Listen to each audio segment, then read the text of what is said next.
Aconteceu lá. Bom, então, a interrupção que houve aí de quase 15 minutos foi porque houve um probleminha na máquina de filmar. Então, voltando então onde nós estávamos. Então, o que eu estou dizendo? Essa simetria aqui é muito semelhante à simetria de gauge do eletromagnetismo, das interações abelianas, da simetria abeliana, é muito semelhante à linearização das transformações gerais de coordenadas do spin 2, sempre uma derivada de um parâmetro. Nesse caso, o parâmetro fermiônico, nós esperamos ter uma derivada do parâmetro fermiônico. Como eu expliquei, se a gente tirar a divergência dessa equação, vamos colocar assim, né? Sobra só o índice exteriorial, dmi psi alfa, dmi, né? Dmi psi alfa, mais o lambertiano do epsilon alfa. Então, se eu tiver uma configuração de campo com esse termo aqui não nulo, eu posso sempre chegar a uma configuração de campo nulo tomando o epsilon alfa igual a menos 1 sobre lambertiano d psi alfa. Então, isso me permite escolher um parâmetro de gauge que me coloque sempre numa situação em que dmi psi é zero. E aí nós vamos ver na próxima aula, estudando o campo de Rayleigh-Schwinger, que se eu tenho dmi psi alfa igual a zero, mais a informação das equações de campo que nós vamos escrever para o Rayleigh-Schwinger, essas duas informações juntas automaticamente me levam a essa condição aqui, igual a zero. E aí eu consigo eliminar o spin 2, o spin meio, por uma escolha de gauge. O outro spin meio como uma consequência das equações de campo. Então, a partir do campo on-shell, o campo, quando satisfaz as equações de campo, de movimento, ele elimina completamente os dois spins meio, e aí eu tenho certeza que eu estou propagando o spin 3 meios. Então, essa é a simetria que está em jogo. Portanto, isso é uma simetria legítima e abeliana nesse caso, porque eu não tenho nenhum índice de não abelianidade aqui, uma simetria com um parâmetro comum, que nesse caso vai anticomutar consigo próprio, mas eu tenho uma simetria com um único parâmetro aqui. Então, isso aqui é o que a gente chama de uma supersimetria local.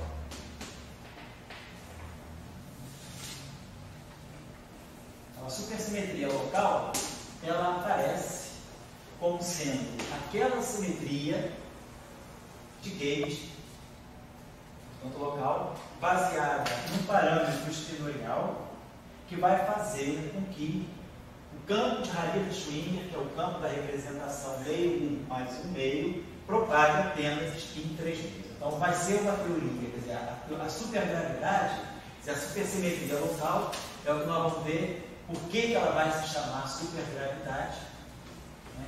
Por que gravidade vai entrar? Porque é super, a gente já sabe, é uma supersimetria. Mas por que supergravidade vai ficar claro até o final da aula de hoje. Então, a supergravidade, ou a supersimetria local, ela aparece como sendo aquela formulação de gauge baseada no parâmetro espinorial que assegura a propagação do spin 3 meios para o campo simial. Portanto, é uma teoria de gauge para spin 3 meios. Da mesma forma que a teoria de Young-Lewis é uma teoria de gauge para o spin 1 e a relatividade geral pode ser vista como uma teoria de gauge para o spin 2, a supergravidade nada mais é do que uma teoria de gauge para o spin 3 meios.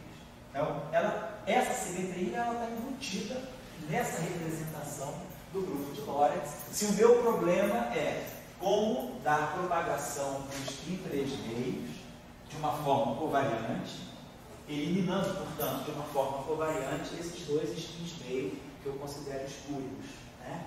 Então, essa que é a mensagem. Então, dessa forma que eu estou tentando ver aqui, nós estamos fazendo o contrário. Eu da supergravidade ser o final, a supergravidade é o início. Mas a supersimetria, ela nasce local.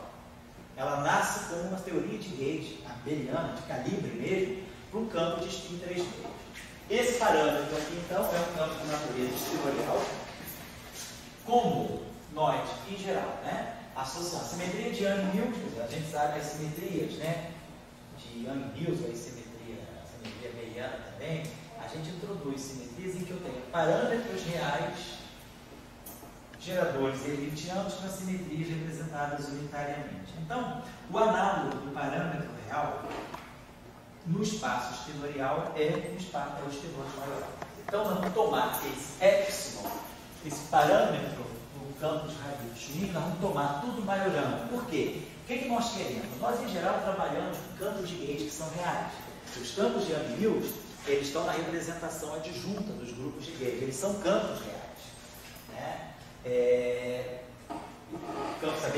Os campos abelianos são reais. Os campos não abelianos, eles também são campos reais, mas que estão na representação adjunta do grupo de gauge. Então, vamos tomar essas duas premissas de partida. O espinor epsilon é o espinor de Majorana, da mesma forma que, sob o espinor correspondente ao campo de Harita-Schwinger, eu também vou colocar a condição de Majorana. Isso significa o epsilon C, nós sabemos que isso aqui significa que C, epsilon barrado transposto, é o epsilon. Essa condição aqui, como nós já sabemos lá dos nossos cursos precedentes, essa condição aqui é barrado, é o dado gama zero está menos, isso aqui é a mesma coisa, menos gama zero, C, epsilon dado gama zero transposto. Então fica C, gama zero transposto, epsilon.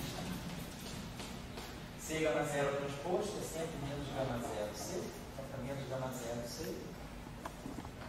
Então, isso aqui é a condição, uma outra forma de, independente da representação, de se escrever a condição de Majorana. Então, F é um espinor de Majorana e o psi também é um espinor de Majorana. Isso significando que C, psi barrado transposto, que é igual a menos gama zero C, psi está igual a psi. Então, vamos estudar então, essa situação. Eu vou fazer uma simetria, uma formulação de gauge para um campo de spin 3 meios sujeito a uma condição de realidade. No espaço espinorial, nós não escolhemos os espinores reais, nós escolhemos os espinores de Majorana. A condição de Majorana faz o papel no espaço espinorial da condição de realidade. Quando eu pego um objeto real, no espaço de números, né? A condição semelhante a isso no espaço espinorial vai ser o espinor de Majorana. Na representação de Majorana das matrizes gama, isso significa que todas as componentes do espinor são reais. Mas o espinor, em geral, quer dizer, qualquer representação que satisfaça essa condição é um espinor de Majorana. Isso aqui é independente da representação. Somente na representação de Majorana, quando o C é menos o gama zero, esse objeto fica aí quando está igual a o espinor, fica realmente real, mas isso é só uma representação de Majorana. Então, em geral, essa condição aqui é a condição de realidade independente da representação. Uma outra advertência aqui é que, como nós estamos tratando de espinores, né, de campos espinoriais, seriam campos clássicos. Eu não estou impondo uma condição de quantização, mas são campos clássicos e espinores clássicos. Mas espinores clássicos e campos espinoriais clássicos, eles tomam valores numa álgebra de Grasner. Então, nós temos que epsilon, né? Epsilon alfa, epsilon beta é menos epsilon beta, epsilon alfa. Esses espinores são variáveis, tomam valores numa álgebra anticomutativa, numa álgebra chamada de Grasner. A mesma coisa acontece. Se eu pegar um psi mi alfa, né? Um psi mi beta, ou mesmo que seja um psi mi beta, isso aqui também é anticomuta. Isso aqui é psi beta, psi mi. Então nós vamos trabalhar com espinores que são anti-commuting, são números anticomutantes. Né? Vamos trabalhar nessa situação. São variáveis de Grasner. Os componentes dos espinores são variáveis de Grasner. Então, montamos já a primeira ideia. Né? Nós temos então a tarefa de estudar melhor o que significa uma simetria local com parâmetros espinorial. Então, o papel dela é eliminar os primeiros do campo de Harita-Schwinger. Então agora vamos fazer a seguinte particularização. Para entender talvez melhor essa simetria, vamos colocar essa simetria numa versão local. Vamos dar uma olhada nessa simetria quando o parâmetro epsilon alfa, esse estilor epsilon alfa, ele não depende de x, não depende. Então, eu não estou falando mais da simetria da versão local. Vamos tentar estudar a supersimetria da versão global. Vamos ver o que a gente pode tirar de interessante a partir dela.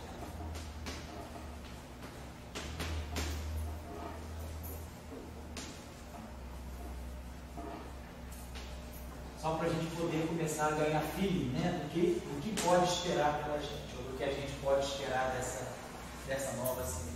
Então, o nosso parâmetro epsilon alfa, ele vai ser um parâmetro de natureza, ele vai ser independente de x de z. Então, ele é constante. Muito bem. Então, vamos pensar. Qual é o papel de uma simetria? Quando a gente tem uma simetria, com um certo parâmetro, a gente faz uma transformação de simetria atuando num certo campo. A gente vai ter, se a gente quiser colocar na versão hermitiana, na versão unitária, eu vou ter a forma infinitesimal, eu tenho os parâmetros, vamos colocar assim, os geradores, e isso aqui atuando sobre os próprios campos. Se quiser colocar índice aqui, eu teria campo I, ômega A, GA e J e J. Estou omitindo esses índices. Então, mas a estrutura é essa, é parâmetro, gerador, campo. Então, um campo φ1, ele, se isso aqui for um n-plane, tiver n componentes, a variação do campo φ1 depende de todos os φ. A variação do campo φ2, em geral, depende de todos os φ. Então, nós temos campos que se transformam entre eles mesmos, né, às custas desse parâmetro. Então, nós temos o conceito de multiplete. O conceito de multiplete é justamente esse. Eu tenho uma transformação que envolve uma família de campos, né? Eu posso ter φ1 até um certo Fn, e esses campos se transformam entre eles mesmos, né? Através dessa transformação, e a gente espera que essa transformação seja simetria de uma certa ação ou de um certo lagrangiano, mas seja uma simetria que tenha consequência, né? Uma simetria que, segundo Noether, vai ter uma corrente conservada, vai ter cargas conservadas. Então, se nós estamos agora falando de uma simetria que tem esse, então vamos pensar assim, né? Quando a gente faz uma transformação, a ideia da gente aqui, a transformação, a simetria, né? Ela tem até essa estrutura aqui. Eu vou ter a forma integrada. Eu vou ter, se eu quiser fazer uma representação unitária, os parâmetros, os geradores, e aqui atuando no fim. E na forma infinitesimal, então, né, sai daqui o nosso delta φ. Vou aí, ômega GA. Na verdade, esses GAs aqui são matrizes numéricas que vão misturar as componentes. Por exemplo, se eu estivesse falando de uma transformação SU2, quando eu estivesse falando tudo certo com SU2, eu poderia ter isso aqui. Vamos dizer que eu tivesse um dublete de SU2. Então, eu teria o delta φ1, essa aqui, ômega A, GA1, J e J. Então, por exemplo, se eu souber que sei quem são os geradores de SO2, são as matrizes de Pauli sobre 2, então isso aqui me dá I sobre 2, ômega A, sigma A, φ. Depois a gente pega o caso particular aqui de J. Então, eu estou pegando só para a gente poder definir. Essas matrizes, elas são matrizes numéricas. Então, se eu pegar essa transformaçãozinha, φ, ele vai ser I sobre 2, né? Aí vamos ter essa matrizinha aqui, ômega 3, ômega 1 menos I ômega 2, ômega 1 mais I ômega 2, menos ômega 3, e 1 e 2. Então, o que nós estamos vendo, por exemplo, né, o delta φ1 é I sobre 2, ômega 3 φ1 mais ômega 1 menos I ômega 2 e 2. Então, basicamente, o que nós temos é o parâmetro e os campos, as componentes dos campos. Então, isso aqui é uma representação, uma transformação da primeira componente do dublete. Mas a estrutura é essa. O I, o parâmetro e o campo. Nesse caso, vamos ter que fazer isso, mais ou menos essa regra. Parâmetro espinorial e campo. Então, nós vamos ter o seguinte, a variação. Então, nesse caso aqui, se eu tiver um multiplate dessa simetria, então, se eu estiver falando de um multiplate, então, o que vai ser um multiplate de supersimetria?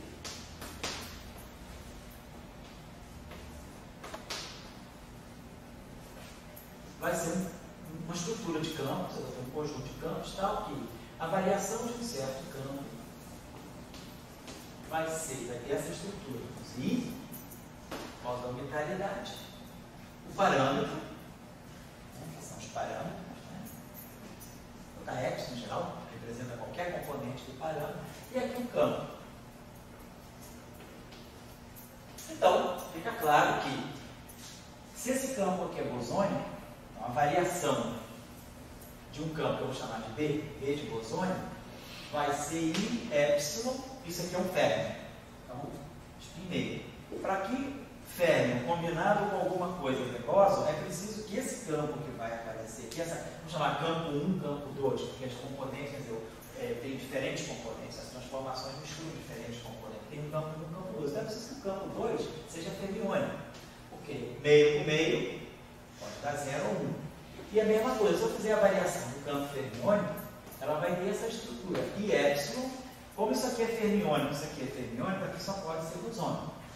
Então, se eu pegar um caso mínimo, assim, um caso mesmo, eu listo só para trabalhar, o que seria um multiplate muito simples, talvez mais elementar da supersimetria, seria um multiplate que eu posso chamar assim, de maiúsculo, vamos chamar assim para todos os efeitos de grande, vai ser um multiplate composto por um campo fermiônico e por um campo bosônico.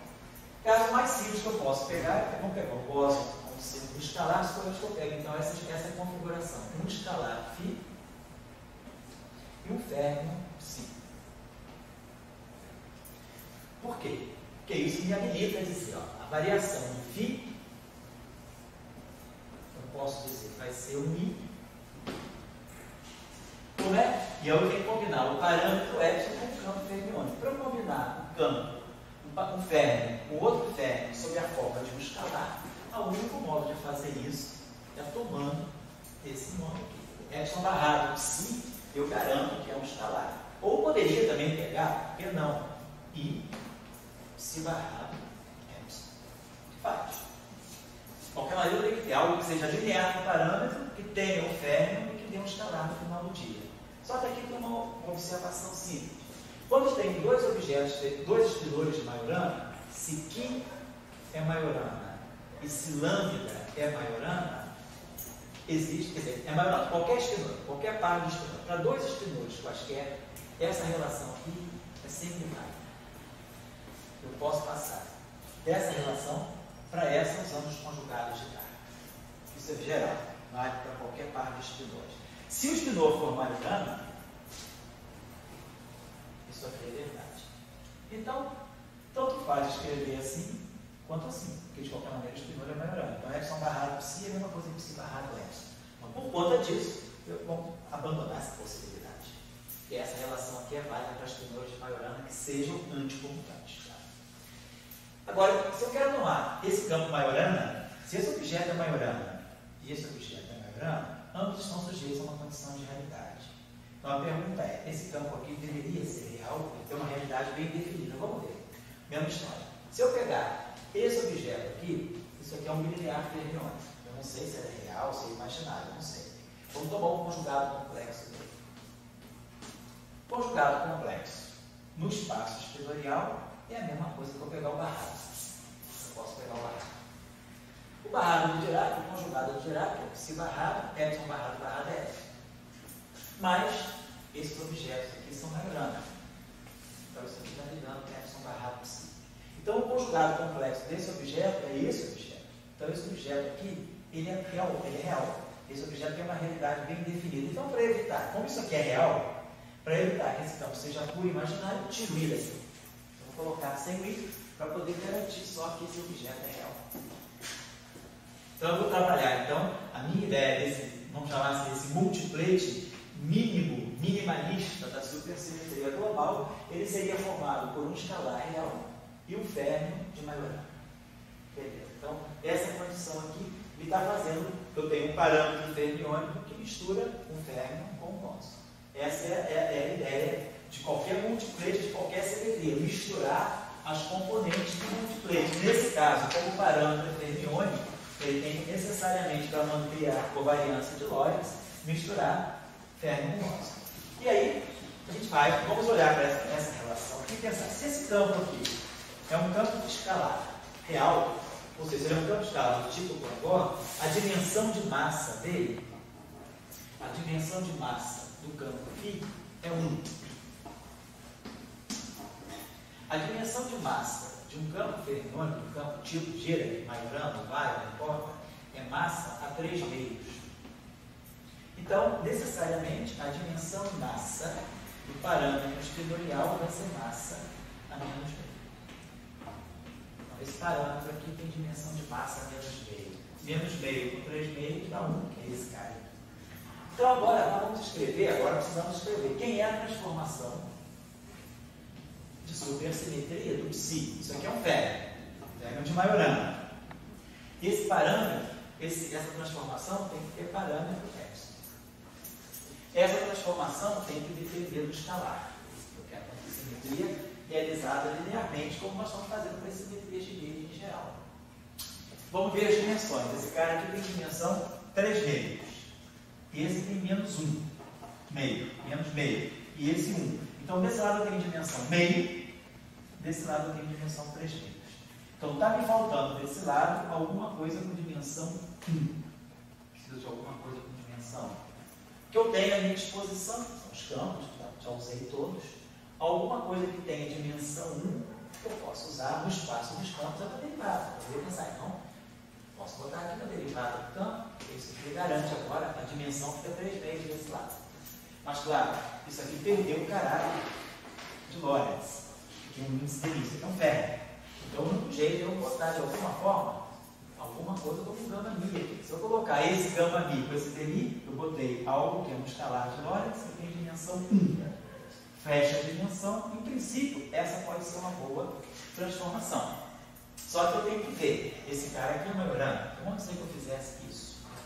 Então, como isso aqui é o espinor, né, quer dizer, essa matriz aqui, ela tem que atuar no espinor à direita. Então, a boa proposta seria colocar esse aqui, ó. Isso aqui é gama mi, dmi, φ. Então, eu posso botar assim, gama mi, dmi, φ. Eu pego, posso botar aqui assim, dmi, φ. Gama mi, x. Isso aqui se comporta como um espinor, do lado esquerdo é um espinor, do lado direito é um espinor, a dimensão é 3 meios, a dimensão é 3 meios. Não tem mais o índice de Lorentz sobrando. A única coisa é que esse cara é Majorana. Esse cara é Majorana. Mas eu tenho esse cara aqui, então é preciso, isso aqui é real, então eu preciso que esse objeto seja Majorana. Vamos ver se epsilon é Majorana. Então vamos ver quem é gama mi. Se epsilon é Majorana, o que acontece com gama mi? E qual é a condição de Majorana? Vamos tirar o conjugado de carga. Então, o conjugado de carga de qualquer espinor é C, o espinor barrado e transposto. Estou tirando o conjugado de carga desse objeto para saber se ele tem alguma ligação. Esse é Majorana. Será que isso aqui é Majorana? Que eu quero que isso seja Majorana. Então, vamos lá. Então, isso aqui vai ficar C, epsilon barrado, transposto. O que você vai ficar? Gama mi, isso aqui é epsilon barrado, gama mi barrado. Quando eu transpuser, vai ficar gama mi transposto, né? Isso aqui é gama mi barrado, gama mi barrado, epsilon barrado, gama mi barrado. Isso aqui é o barrado disso. Mas todos os gamas barrados são gamas. Então isso aqui tem que transpor isso aqui, vai ficar gama mi transposto, epsilon barrado. Transposto. Porém, nós sabemos pela relação de conjugação de carga, né? C, gama mi transposto, C é menos 1. Menos gama mi. Então, arranjo isso daqui, isso vai igual. Então, C gama mi transposto, menos gama mi C.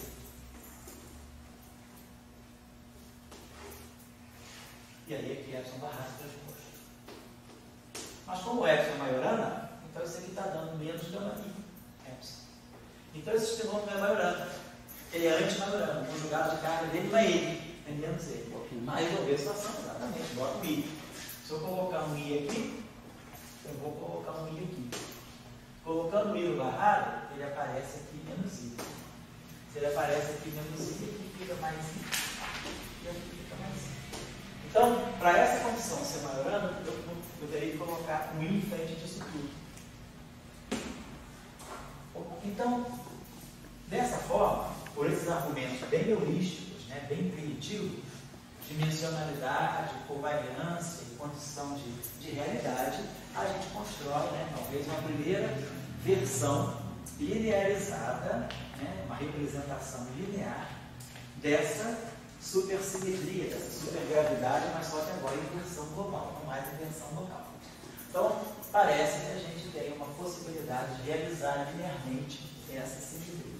E aí fica claro que o multiplete mais simples, né, vai ter que misturar o ferro com o cobre. Então, essa ideia de colocar o parceiro, ela não está vindo, né, como uma premissa, como um input, ela é uma consequência. Tudo começou no espaço de Minkowski. O que eu tenho é uma simetria escondida na representação de spin 3 meios. Eu puxo essa simetria para poder garantir que eu tenho realmente spin 3 meios e elimino spin meio. E essa simetria é local. Eu agora vou ver a simetria na versão global para poder ter um primeiro filho, né? É o que a gente faz em geral. A gente estuda a teoria de Yang-Mills local, global, estudamos a invariância de fase global, depois a gente faz a simetria ficar local. Beleza, então temos uma simetria realizada em termos de campo. Nós sabemos que na teoria de campo, uma simetria implementada, né, é a implementação de uma simetria numa certa, classicamente agora, a implementação clássica, né?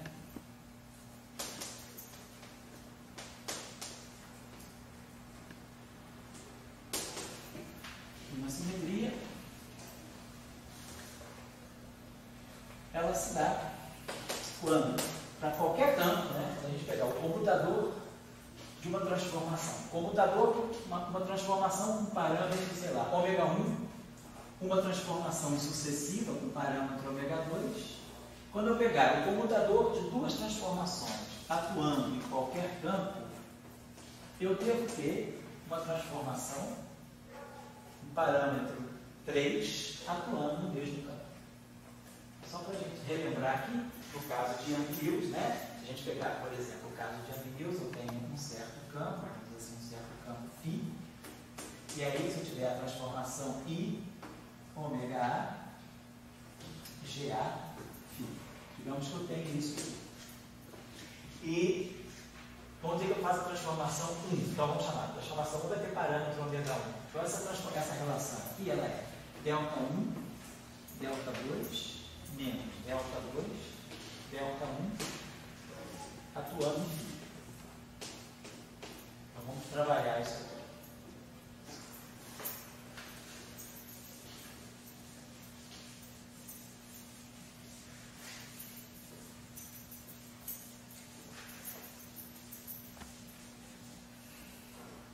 Então eu teria delta 1 do delta 2. Então vamos lá. Vou botar assim, delta 1 atuando no delta 2 φ. E, quer dizer, o parâmetro ômega 2A, GA, φ. Vou fazer só o primeiro. O segundo é só trocar 1 com 2. Agora eu vou ter que fazer o delta 1 atuando no φ. Então assim já vai me dar I, ômega 2A, GA. I, ômega 1B, GB, atuando em φ. Menos 1, 2. Então tá lá, exige 1 igual, menos 1, tem aquela coisa, então vai ficar menos. Como esses índices aqui são índices saturados, né? Então eu vou ter menos ômega 1B, ômega 2A, GA, GB. Agora, então menos, né? Trocando 1 por 2, vai ficar mais ômega 2B, ômega 1A, GAGB. Como esses índices são todos, esses índices são saturados, nesse termo aqui, eu vou chamar B de A e A de B. Então,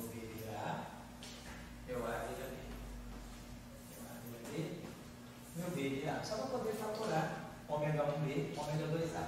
Então nós vamos ter aqui menos ômega 1b, ômega 2a, comutador GA com GB. Claro, estou deixando o φ de lado. φ é meu campo de prova. Tudo vai atuar em φ no final do dia. Pela álgebra de Lie, estou falando de uma simetria de Young e Mills com um grupo de Gauge, que é um grupo de Lie. Então isso aqui vai dar para nós I, F, ABC, GC, né? Já está lá no grupo de Lie, é simples, como ele sempre faz. Então, no final de tudo, nós vamos ter menos I. Então, eu vou botar esse I aqui. Aí vamos ter menos F, ABC, ômega 1b, ômega 2a, GC.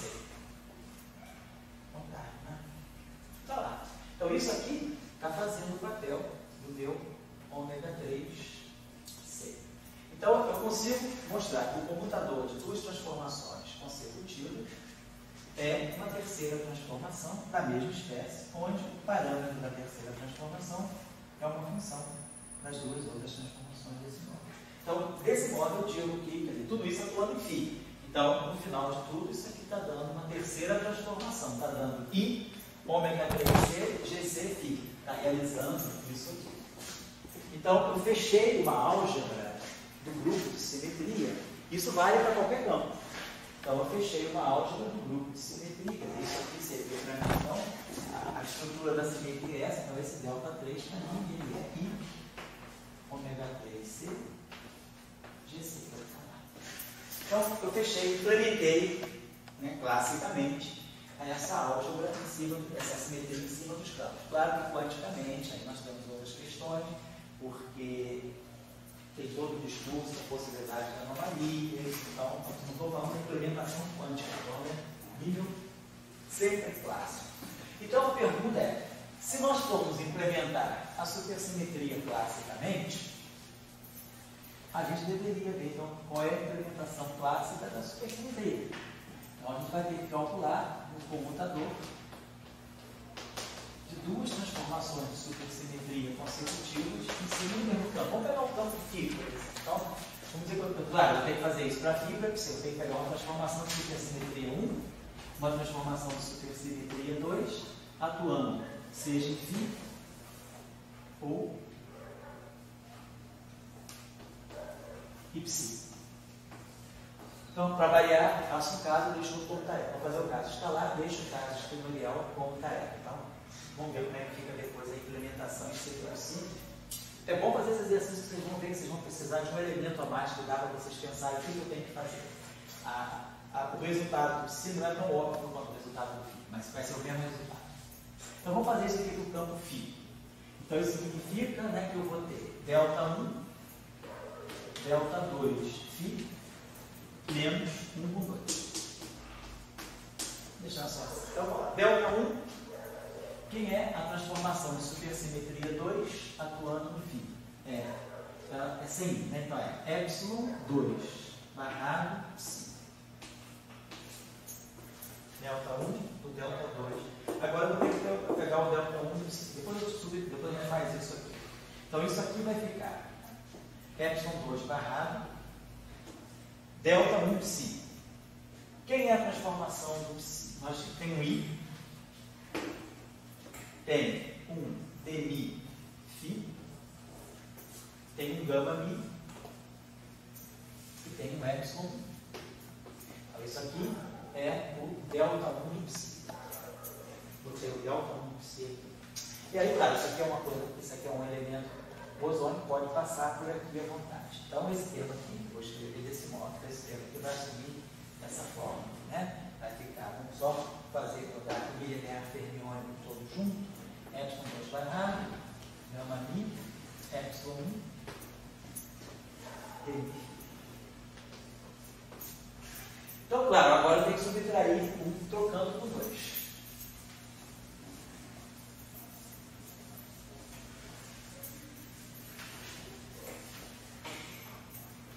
Então, eu vou ter que botar o comutador de delta 1, delta 2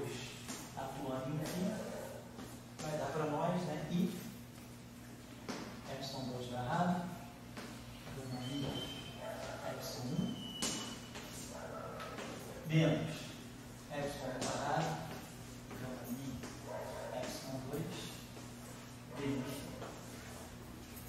E aí, lembrando, para dois espinores quaisquer, eu tenho um espinor psi e um espinor qui, pelas propriedades da conjugação de carga, isso aqui é a mesma coisa que psi menos psi c barrado, gama mi, psi c. Então, quando eu colocar os conjugados de carga, esse objeto vai ser calculado. Se os espinores forem maiorando, esse bilinear é antissimétrico na troca de psi. Isso for maiorando. Aí eu saio C daqui e saio C daqui. Claro, se o espinor for o mesmo, é claro que o espinor de maiorando não muito, psi barrado, gama mi, psi é sempre identicamente zero. De fato, nós sabemos que esse objeto aqui representa a corrente. Então, por um campo de maiorana, a gente teria uma corrente nula. Seria a corrente eletromagnética, seria a nula, expressão de fato dele ser realmente neutro, eletromagneticamente neutro. Então, está tudo dentro desse contexto aqui de ser espinor de maiorana. Então, o segundo termo, na verdade, é menos o primeiro, ou o primeiro é menos o segundo. Então, eu posso escrever isso aqui como sendo para nós, né? Isso aqui para nós vamos colocar assim, I 2 epsilon 2 barra gama mi epsilon 1 dmi. Então, o que a gente está observando é que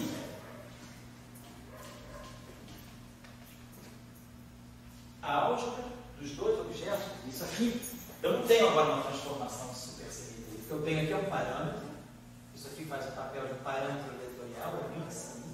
Então, isso aqui está dando para mim xi, vou colocar assim, xi, i,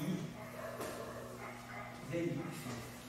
Nós sabemos que no espaço dos campos, né, I dmi atuando no campo, isso aqui é justamente o gerador do momento, do operador de momento, do espaço de campos. Isso aqui é a mesma coisa que o operador de momento atuando aqui. Então, eu estou obtendo aqui uma transformação, quer dizer, o comutador de duas supersimetrias está me dando uma nova transformação, não está me dando uma supersimetria, está me dando isso aqui, é justamente uma translação infinitesimal.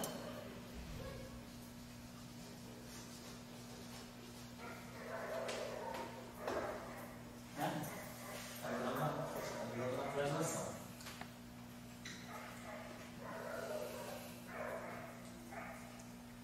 Então, fica claro para nós que a álgebra de supersimetria ela precisa das translações. Então, para eu formar uma representação unitária da supersimetria, né, eu precisaria levar em conta também as translações. Porque a álgebra de supersimetria, as transformações de supersimetria, ela se fecha com as translações, ela não se fecha em si mesma. Então, vamos colocar essa observação, vamos colocar isso aqui, né? Então,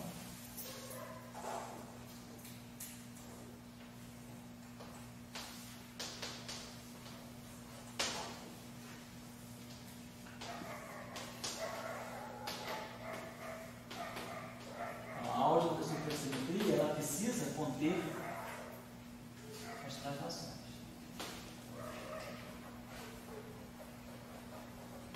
Vamos só escrever essa relação aqui. Vamos reescrever essa relação como está aí. A gente chegou a isso aqui. Delta 1, delta 2, φ. Vamos esquecer agora o φ. Delta 1, delta 2, φ. Deu I, deu 2, epsilon 2 barra.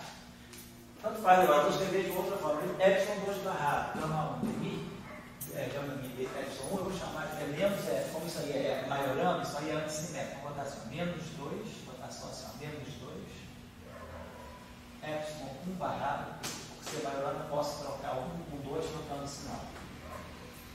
E aqui, dmi e dmi, isso aqui para frente. Então, vamos lembrar. O que é uma. Como é que a gente escreve uma transformação em função dos geradores? A transformação infinitesimal ela é I gerador da supersimetria. Se o campo de gauge da supersimetria é esse objeto psimial. O campo de gauge, né, dentro da formulação de gauge, ele se acopla minimamente com a corrente de gauge, que deve ser a corrente conservada. Se eu tenho uma simetria e a essa simetria eu associo um campo de gauge, esse campo de gauge se acopla com uma corrente que é conservada. Então, a corrente de supersimetria, então, ela tem que ter essa estrutura, ela tem que ter os mesmos números quânticos que o campo de gauge. I, A, J e A, no caso de Young-Mills.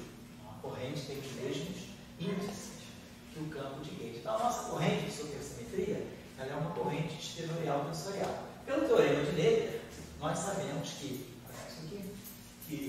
a partir de uma corrente, quando tem uma simetria contínua, então deriva-se a corrente pelo teorema de Navier, a partir de uma corrente nós podemos definir um operador de carga, que é a integral, né, na intersuperfície do setor espacial da componente zero.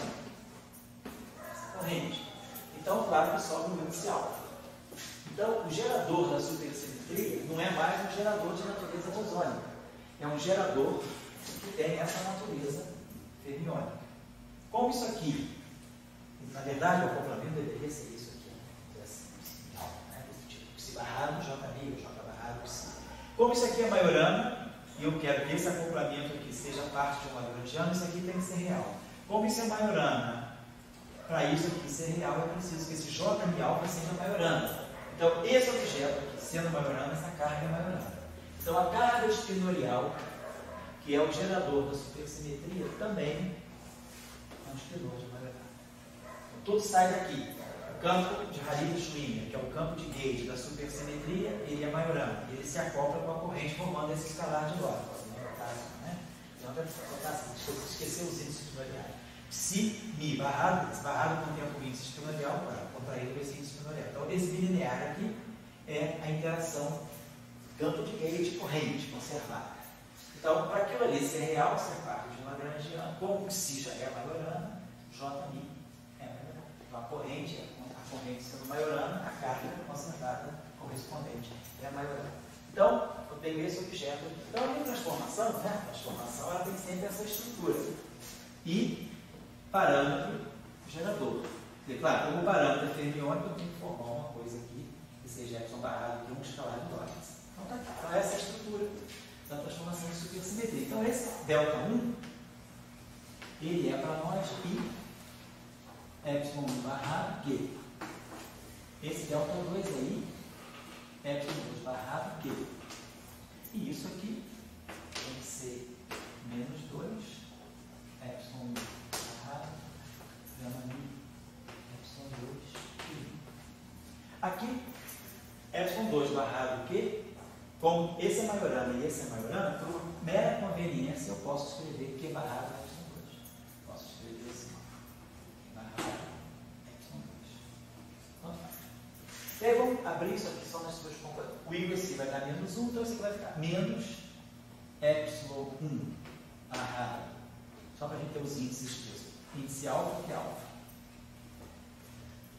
Q barrado beta, epsilon 2 beta. Claro, e agora trocando esse cara aqui, esse, agora menos, aqui, então vai ficar mais, Q alfa barrado, epsilon 2 alfa, vezes esse cara aqui, epsilon 1 barrado beta, Q beta, certo? Então vamos fatorar, então vamos trocar aqui, como alfa e beta são índices livres, aqui, quando eu estou isso aqui é isso vezes isso, está aqui, menos isso vezes isso. O mais aqui apareceu porque esse I2 era menos 1 e eu subtraí na segunda parte do computador. Então, beleza, vou lá. Vamos trocar agora do segundo termo, alfa com beta. Então, aqui fica beta, fica alfa, e aqui fica alfa. E vamos, então, colocar em evidência, menos, botar o epsilon 1 barrado, epsilon 2 beta. Vou botar isso aqui em evidência. Olha só. Lembrando agora que todos esses objetos são componentes de espinores de dois que são anticomutantes. Então, só para a gente ter cuidado para não passar um pelo outro, não esquecer da anticomutação. Então, vamos lá. Então, o primeiro tema eu vou jogar lá para frente esse cara. Esse cara por aqui dá um sinal menos, passa para cada outro sinal menos, fica mais. Vai ficar menos epsilon 1 barrado alfa epsilon 2 beta. Que alfa que barrado beta. Segundo termo, eu vou fazer a mesma coisa. Eu vou jogar o epsilon 1 barrado cá para frente. Então ele vai passar por aqui e por aqui. Vai dar dois sinais menos. Vai ficar mais o epsilon 1 barrado alfa veio cá para frente. Tá aqui. Agora, esse epsilon 2 vai passar por aqui. Vai ganhar um sinal menos. Então, quando o epsilon 2 anticomutar, né, passar pelo beta, ele ganha um sinal da anticomutação. Vai ficar menos epsilon 2 beta que barrado beta que alfa. Então, a gente pode fatorar isso aqui. Pode fatorar menos epsilon 1 barrado alfa epsilon 2 beta anticomutador de que alfa que barrado beta. Vai ficar um anticomutador automaticamente, né? Esses dois sinais resultados. Beleza, isso aqui tem que ser igual então a menos 2 epsilon barrado alfa gama mi alfa beta epsilon 2 beta e. Então, como isso aqui está valendo para qualquer epsilon barrado epsilon 2 alfa, né? Epsilon e epsilon 2 são completamente arbitrários, então isso aqui está me dizendo que esse anticomutador de que alfa e que barrado beta, os dois sinais menos se cancelam, os epsilon estão no lugar certo, então ficou 2 gama mi.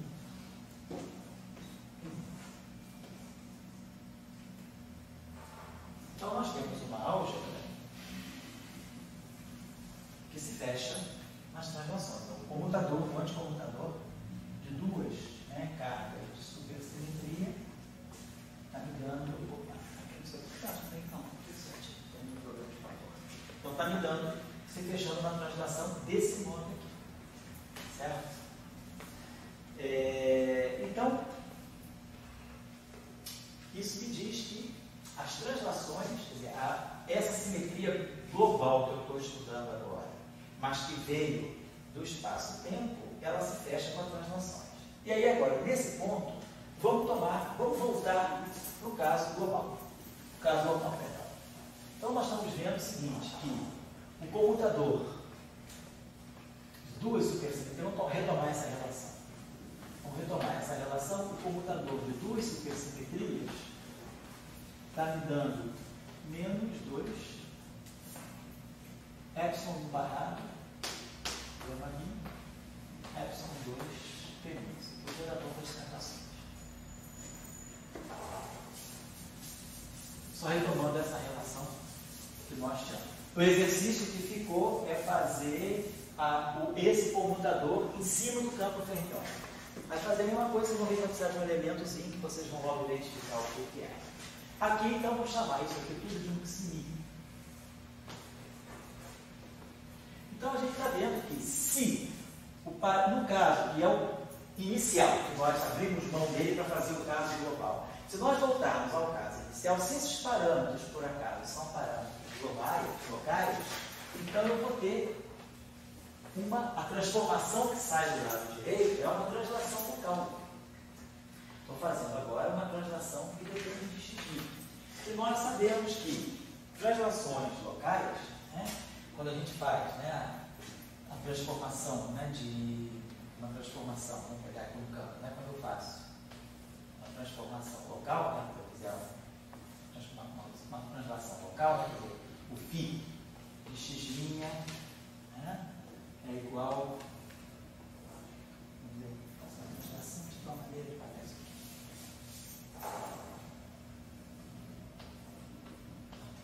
X' por uma translação, e aqui no campo papel de uma translação em cima do campo.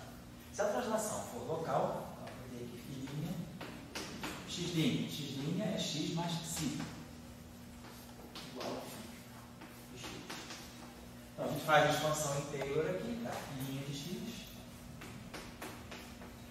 E aqui vai ficar mais psi dv, atuando em filhinha de x, igual a φ de x. Só que esse parâmetro aqui é infinitesimal. Filhinha é φ mais delta φ. Então, o termo que vai sair daqui do filhinha é φ mais delta φ. O termo delta φ é segunda ordem, é infinitesimal de segunda ordem. Então, para efeito de primeira aproximação, se trabalhar na aproximação linear, esse filhinha pode virar φ, porque a diferença seria infinitésimo de segunda ordem. Então, isso aqui dá para nós que o delta φ, que é o delta, que é o filhinha de x menos o φ de x, que é o delta φ calculado no ponto x, é menos psi dv φ. Então, esse aqui eu posso, como só ele chamar, então fazer a translação com parâmetro menos, só para poder, se não pode ser definido mais ou menos, não importa se vai ganhar isso aqui. Então, a gente está vendo que realmente isso aqui, e dv, né, é o momento. E dv é o momento. Então, isso aqui é uma translação local. O que nós sabemos? Quando a gente tem uma translação local, nós estudamos isso no curso do semestre passado. Quando a gente constrói a gravitação como uma teoria de Newton, a gente constrói a gravitação fazendo o grupo de Lorentz local. O grupo de Lorentz local está associado às conexões de spin. O campo de gauge do Lorentz local são as conexões de spin. E, automaticamente, nós ganhamos, nessa formulação, nós temos a Filbine, aparece a Filbine, e a Filbine, ela está associada, ela é o campo de gauge associado às translações locais. Então, uma formulação que eu tenho em translações locais, e de novo a gente vê essas translações locais, esse parâmetro psi local, um vetor local, que faz o papel de uma translação local, nada mais é do que a simetria de gauge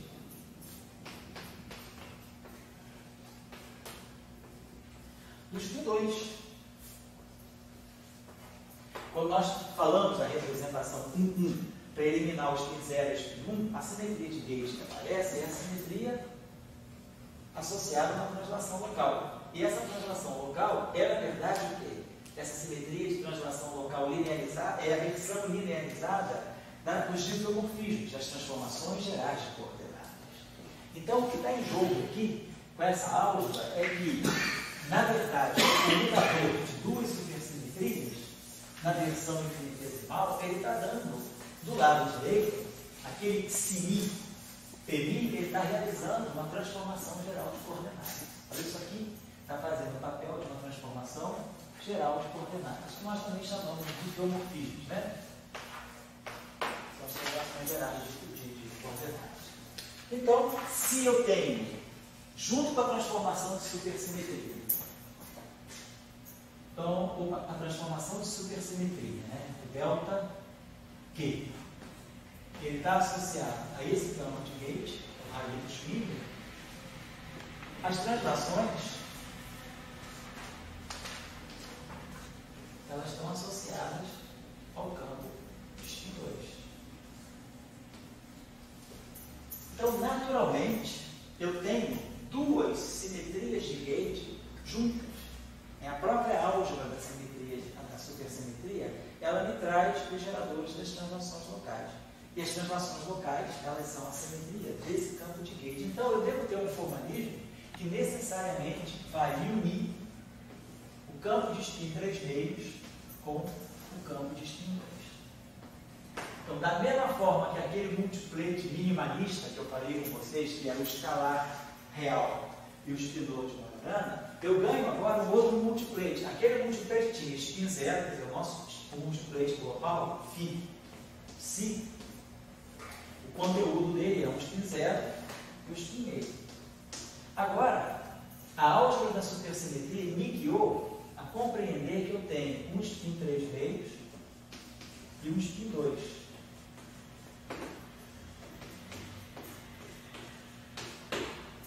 Então isso aqui é o que nós chamamos de múltiplete mínimo da supergravidade. Agora, por que supergravidade? Fica claro. Gravidade, porque eu estou falando de spin 2. Então, esses dois campos, o campo de spin 2, ele vai ter que, eu vou ter que formular um modelo que acople esses dois campos. Então, o spin 3 meios é um campo de gauge, o spin 2 é outro campo de gauge. Então, o spin 3 meios e o spin 2, eles estão num tipo de interação que é a interação gravitacional. Então, a álgebra de supersimetria, quando ela aproxima o campo de spin 3 meios do campo de spin 2, ela está me dizendo que eu estou trazendo algo novo para o setor gravitacional. Então, é por isso que nós chamamos a supersimetria local de supergravidade, porque eu tenho toda a indicação de que eu tenho uma simetria associada à gravitação. Porque eu tenho os spin 2, tenho as transformações de gauge locais e tenho o gerador das transformações das translações locais. Então, isso mostra, identifica para nós, tudo que eu fiz aqui foi muito heurístico, mas é só para motivar, para a gente ver que eu não preciso ficar colocando a supersimetria como uma simetria nova, parece que é uma simetria que aparece do nada. Não, ela está lá dentro do espaço de hipótese. A gente só puxou ela porque a gente precisou compreender a propagação do campo de spin 3 meios. E aí a gente puxando, viu que ela sai local, e aí a gente viu o que ela fazia como sendo global para a gente entender alguns aspectos dela. E a gente chegou a uma relação de uma álgebra que fecha-se, né, com supersimetrias locais e translações locais. E aí a gente fecha uma possível nova formulação da gravitação. Aqui eu só quero fechar a aula chamando a atenção para o fato. Na formulação de gauge, quando a gente tem uma teoria de Yang-Mills, né, ou uma teoria de gauge nem que seja gaussiana, nós sabemos que o campo de gauge, né, os bósons vetoriais, o spin 1, eles têm massa nula na formulação de simetria zeta. Se nós temos um mecanismo de quebra da simetria, o mecanismo de Higgs, nós sabemos que o básico do mecanismo de Higgs é ele produzir uma interação do Higgs, pelo menos a massa que ele gera no setor de gauge nós temos a constante de acoplamento de gauge ao quadrado, o Higgs ao quadrado e o campo de gauge a meia. Nós temos o vértice, né? O vértice que nós temos é um vértice Higgs, vetor. Então, esse vértice aqui, que é o vértice típico, um dos vértices típicos, né, da elektrodinâmica escalar, tem os dois escalares interagindo com dois vetores, além da interação pública, né, a interação típica de gauge. Então, essa aqui é a interação de gauge, parâmetro G, o acoplamento G e o G2. Claro, se esse campo de Higgs agora ganha valor esperado no vácuo, e aí eu sou obrigado a dizer que o meu campo de Higgs é uma perturbação, o verdadeiro campo de Higgs é uma perturbação, não sei se é né? É uma perturbação em torno desse vácuo, aquele termo ali vai se transmutar no termo de massa. Então nós temos que a massa do bóson de gauge vetorial, ela é o quadrado da constante de acoplamento vezes o valor esperado do vácuo do Higgs ao quadrado. Mas o valor esperado no vácuo do Higgs é o que marca a escala de quebra da simetria. Então nós podemos escrever isso aqui, é G2 vezes a escala daquela simetria, a escala de energia em que aquela simetria é quebrada. Então isso liga para nós, né, a massa do bóson vetorial como sendo a constante de acoplamento de gauge vezes a escala de quebra daquela simetria. No caso da teoria eletrofrágica, nós sabemos que a escala de quebra da simetria é na faixa de 246 Hz e aqui nós temos massas na faixa de 81 a 90 Hz, né? Que são bósons W mais W menos e o Z0. Então a constante de acoplamento de gauge realmente é menor do que 1. Então nós temos essa relação clara aqui, né, para as massas. E a gente sabe que depois a gente tem uma relação de cosseno de θ para a massa do Z0 para a massa do W. Mas a relação típica para um campo de gauge é essa. Quer dizer assim, uma relação estimativa que eu queira fazer, a massa do campo de gauge, ela está ligada à escala de quebra da simetria dessa forma. Como essa constante de acoplamento é supostamente pequena, porque senão não poderia nem fazer teoria de perturbação, então a gente imagina que essas duas ordens de grandeza sejam aproximadamente a mesmas. Né? Então a massa do campo vetorial trocado é na faixa da quebra da simetria. Na teoria de grande unificação, por exemplo, né, a escala de grande unificação é 10 a 16 GeV. Então, os bósons vetoriais de SO5 grande unificados eles vão ter massa na faixa de 10 a 16 GeV. No caso do S do eletrofrag é 10 a 2, 10 a 2. Então, a massa do campo de Gauge, né, ela segue a escala de quebra da simetria. O gap de energia aí, associado à quebra da simetria. Se nós fizermos o mesmo exercício para a supergravidade, então agora para a supersimetria local, para a supergravidade, então nós temos agora a supergravidade, o que nós esperamos? Né? Nós estamos esperando gravitons de massa nula. Nós estamos esperando que o graviton seja o graviton que está se tentando detectar, por exemplo, gravitons de massa zero. Mas o campo de spin 3 meios ainda também não foi detectado. Então a gente espera que esse campo de spin 3 meios possa ser um campo de massa maior. Quando eu quebro uma simetria de Gauge, quem ganha massa é o campo de Gauge. Nesse caso, o campo de Gauge da supersimetria é o SIMI. Esse aqui é o campo de Gauge das transformações locais, né? Do spin 2, e esse aqui é o campo de Gauge de spin 3 meios, que é o campo de Gauge da supersimetria. Então, se houver uma quebra da supersimetria por um mecanismo tipo Higgs, então a gente espera que a massa desse objeto de spin 3 meios, que nós chamamos de gravitino, ela seja na mesma faixa. Ela vai ter constante acoplamento e aí sim, se esse campo ganha massa, é porque eu estou quebrando a supersimetria. O papel da supersimetria quebrada é justamente splitar. Se a supersimetria é exata, tem degenerescência. Então a massa do spin 2 é a massa do spin 3 vezes, que é zero. Todo mundo tem massa zero. Se eu quebrar a supersimetria por um mecanismo tipo Higgs, eu vou levantar a massa do campo de Gauge da supersimetria. Então o spin 3 vezes vai ganhar massa e aqui vai ser a escala de quebra da supersimetria. Só que, como eu estou falando de uma interação gravitacional, a constante acoplamento da gravitação, ela tem dimensão. A constante acoplamento da gravitação é... A gente faz a expansão, né? A gente vai estudar a gravitação. Perdão? A gente faz a expansão em torno da métrica plana. Esse capa que aparece aqui, né? Que tem dimensão de massa menos 1, ele é o comprimento de plano. Esse capa aqui é raiz quadrada, na verdade H cortado, G sobre C3. H cortado é 1, C é 1. Então, o capa é a raiz quadrada de G. Esse objeto aqui é um comprimento de Planck, que é igual então a 1 sobre a massa de Planck. Então, esse objeto aqui é que é a constante de acoplamento gravitacional. Então, esse G aqui, na supergravidade, na gravitação, a constante de acoplamento é 1 sobre a massa de Planck.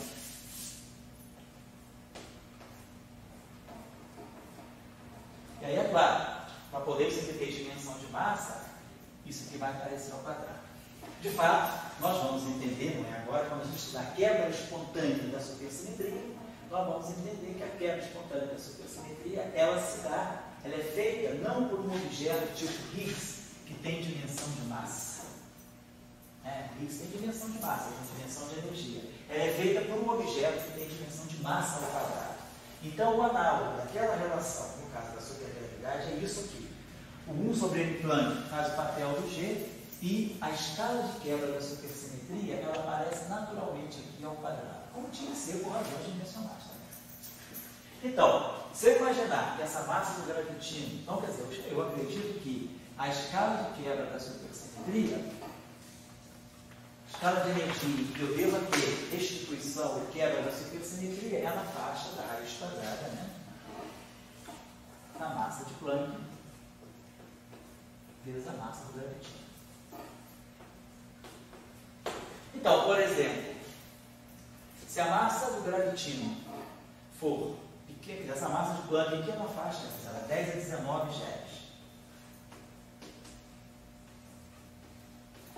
Se eu tiver um gravitino, vamos dizer, vamos pensar que eu quero ver o gravitino, que eu possa ver o gravitino no LHC. Suponhamos que o gravitino esteja numa escala de energia do TeV. A massa do gravitino seja... Nós não vimos até agora. Então vamos esperar que a gente possa ver a massa do gravitino na escala do TeV. Então a massa é de 1 TeV. 1 TeV são 10 a menos 3 GeV. 10 a 3. 1 TeV... perdão, obrigado.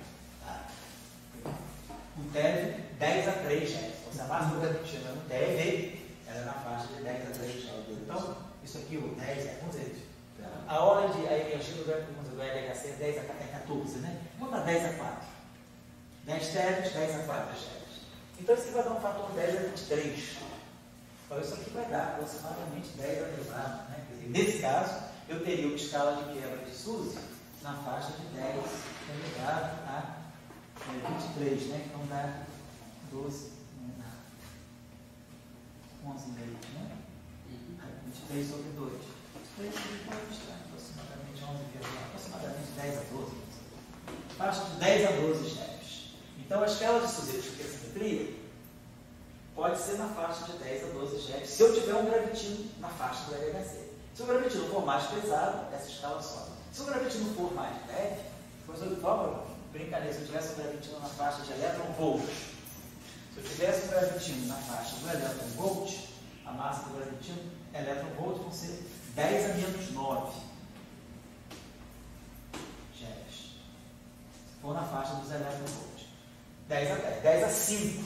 Então eu já teria uma quebra de SUSY na faixa de 10 a 5 GeV. 10 a 5 GeV são 10 a 2 TeV. Então já é uma escala muito mais próxima da escala eletrofrágica. Então essa é uma discussão importante da supersimetria nos dias de hoje. Porque se a supersimetria, se eu vou ver parceiros ou não no LHC, quem faz a mediação, quem define a escala de quebra da supersimetria é a massa do gravitino. Então se eu quiser colocar a escala de quebra da SUSY, se eu quiser trazer a supersimetria muito próximo do LHC, eu tenho que conviver com um gravitino muito pouco massivo.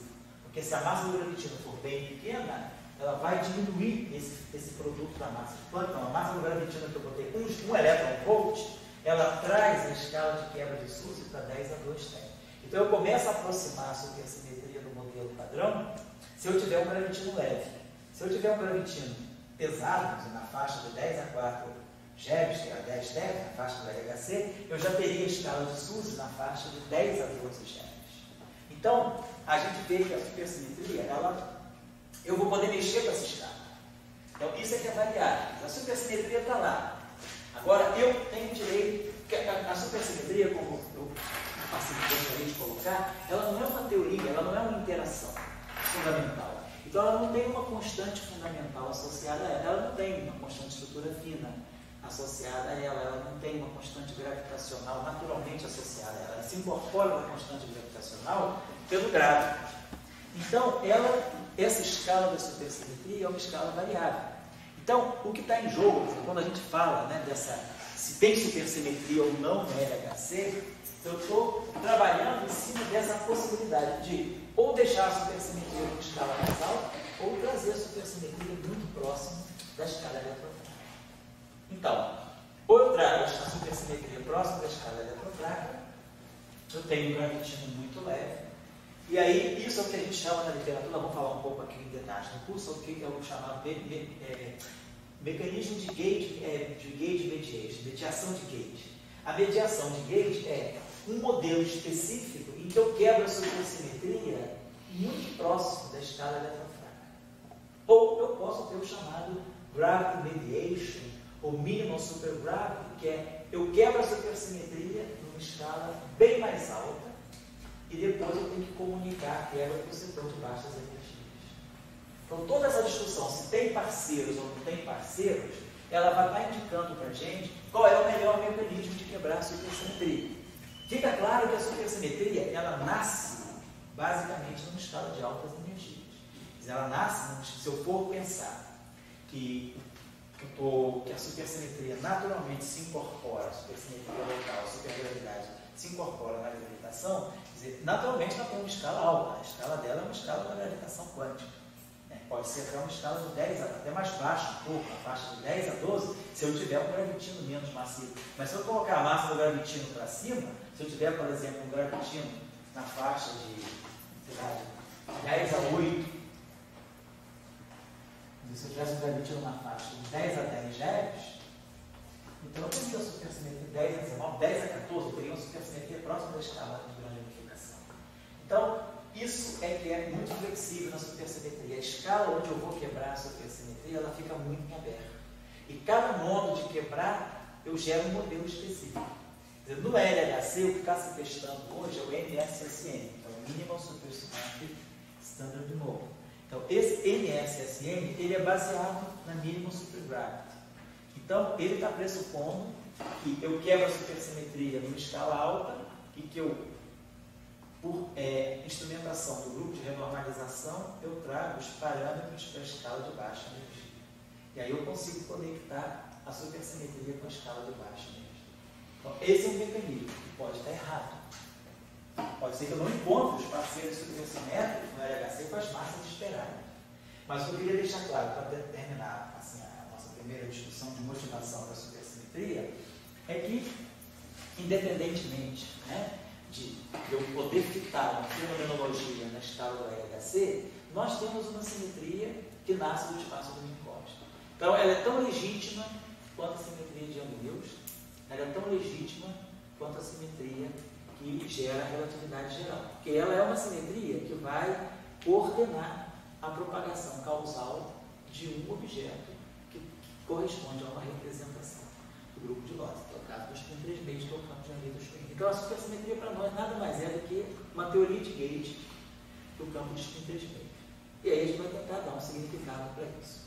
Então, na próxima aula, como a gente está pressupondo que já houve um curso de gravitação aqui no semestre passado, na próxima aula vamos trabalhar em detalhe o campo de Harry-Weinstein. Vamos aprender, vamos ver os detalhes do campo de Harry-Weinstein, para depois, na outra aula, a gente começar a construir a supergravidade, as transformações de supergravidade, formar a primeira ação de supergravidade. Então, a gente vai ter uma ideia do que é a supergravidade, e aí, depois de isso, vamos introduzir o setor de escalagem, e aí eu vou juntar com o curso de modelo sigma. Na supergravidade, o que é determinante é o setor de escalares.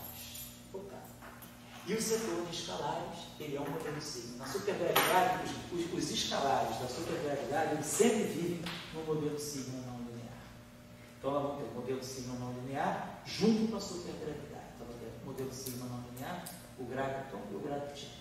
Depois eu vou poder acoplar Maxwell com a supergravidade e eu vou parar por aí. Vou fazer supergravidade pura, supergravidade acoplada com campos de Gauge. E aí depois a gente vai começar a fazer a supersimetria ficar local, global. E aí a gente vai começar a voltar, passar o filme para trás. Vamos fazer supersimetria global e super Young-Mills, certo? Mas a motivação que eu dou nessa primeira aula que eu estou dando para vocês é simplesmente isso.